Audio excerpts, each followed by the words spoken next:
दररोज ताज्या घडामोडी पाहण्याकरिता चॅनलला लाईक आणि सबस्क्राईब करा। हुडकेश्वर येथे राहणारे फिर्यादी निलेश तांदुळकर वय 40 वर्ष यांनी पोलीस स्टेशन हुडकेश्वर येथे त्यांच्या घरी घरफोडी झाल्याबाबत तक्रार दिली होती। तक्रारीमध्ये त्यांच्या घरातून सोने चांदी व मोबाईल चोरीला गेले होते। चोरट्यांनी फिर्यादीच्या घरी चोरी केल्यानंतर पडून जात असताना वस्तीतील एका महिलेने व तिच्या मुलाने 2 चोरट्यांपैकी एकाला पकडून ठेवले व स्थानिक लोकांच्या मदतीने नंतर त्या चोरट्याला पोलिसांच्या स्वाधीन करण्यात आले। चोरट्यांना पकडून ठेवल्यानंतरही हुडकेश्वर पोलीस उशिरा आल्या कारणाने लोकांमध्ये रोष निर्माण झाला होता। सदर ठिकाणी हुडकेश्वर पोलीस आणि नागरिक यांच्यामध्ये वाद झाला। नागरिकांनी चोराला जरी पकडून ठेवले परंतु चोराला मारल्याने पोलिसांनी घटनास्थळावर नागरिकांना योग्य वागणूक दिली नाही।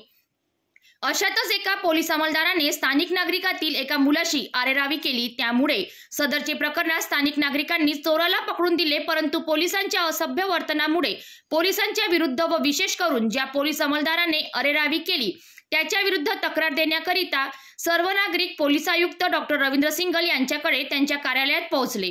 कार्यालयात पोलीस आयुक्त यांनी स्थानिक नागरिकांची बाजू ऐकून घेतली व हुडकेश्वर पोलिसांना कार्यालयात पाचारण करण्याचे आदेश दिले।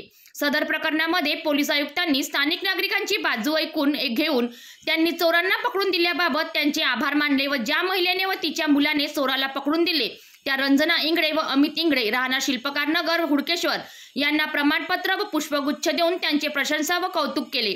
या प्रकारे पोलीस आयुक्त हे खुद्द सन्मानाची वागणूक देताना दिसून आले, तर स्थानिक पोलीस यांच्याकडून वागणूक नीट न मिळाल्याने त्यांच्या विरुद्ध तक्रार देण्याकरिता आलेले स्थानिक नागरिक हे सन्मानाची वागणूक मिळून आल्याने भारावून गेले। पोलीस आयुक्त यांनी सदर प्रकरणात कारवाईबाबत आश्वासन दिल्याने व संबंधित नागरिकांनी पोलिसांविरुद्ध कारवाई करायची नाही असे सांगितले। या उलट पोलीस आयुक्त यांनी हुडकेश्वर पोलीस स्टेशनचे अधिकारी व अंमलदार यांना त्यांच्या वागणुकीबाबत त्यांची कान उघडणी केली व संबंधित अंमलदार यांच्या विरुद्ध कारवाईबाबत निर्देश दिले। याप्रमाणे कार्यालयात हीच चर्चा सुरू होती की आले होते पोलीस आयुक्तांकडे तक्रार द्यायला रागाच्या भरात, गेले परत सन्मान घेऊन आनंदाच्या भरात।